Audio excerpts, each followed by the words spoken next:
Hi, and welcome to a new series of Cinema, where for the next 4 weeks, we'll be celebrating the films of the screen's legendary ladies. But be sure to join me after the screening, when we'll make some cine magic with personality and Keir, and you can win 2,500 Rand. But that's for later. Now, one of Hollywood's greatest glories is its musical tradition. And as soon as the talkies had been perfected, some glorious titles poured off the screens, most of which were film versions of Broadway hits.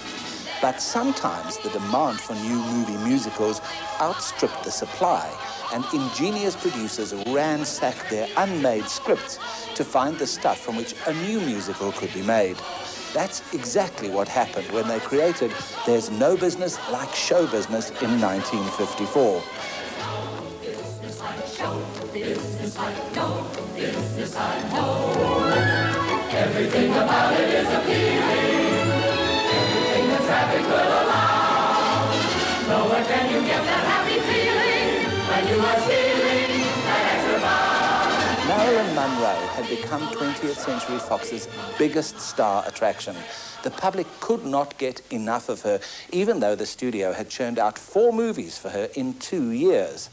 They had also had an unexpected hit with Broadway star Ethel Merman the year before, when Call Me Madam was a roaring success at the movies. And they wanted to capitalize on that success as well by using both of them as soon as possible. But what was that film to be, and how could they possibly put the brass-lunged Merman in the same film as the sexy Marilyn? They found their answer in a 10-year-old script that no one had ever got round to making, about a theatre family who face a crisis when their children grow up and want to go their own way. The studio reckoned that any musical troupe of that period would certainly have sung the songs of that great maestro of the American musical, Irving Berlin, so they rounded up a bunch of his songs, and presto, they had a movie with 2 major musical stars.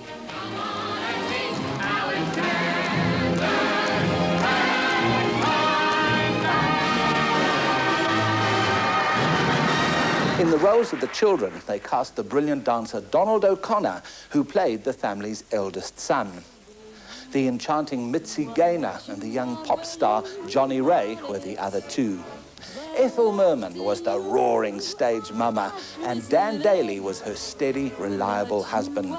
But the wild card was Marilyn Monroe, the non-family member who moves in and gets everyone in a tiz, especially Donald O'Connor, who is driven to drink by his unrequited love for her. It was supposed to be an ensemble piece, and certainly everyone in the cast gets their chance to dazzle, but it's Marilyn Monroe who outshines them all with a couple of unforgettable numbers. Because after you get what you want, you don't want what you wanted at all. Her big production number in the film was a lavish extravaganza, which had her issuing weather reports that raised temperatures throughout the film-going world. Having a heat wave, a tropical heat wave. The temperature is rising, it isn't surprising, you certainly can. This was not the happiest time of Marilyn's life. Her relationship with Joe DiMaggio was volatile, and she wasn't happy about sharing the spotlight with so many other stars. The story goes that she only agreed to do this film because she was promised the plum role in her next film, The 7-Year Itch. There's a single picture of her taken just after this film was released, and it shows a woman of great beauty in a glamorous array with a look of loss and bewilderment in her face. It is a picture that shows us how the achievement of stardom didn't quite add up to the safe haven Marilyn had been hoping for. But it did not hinder her performance, nor that of any other cast member. So as the great Irving Berlin lyric goes, let's go on with the show.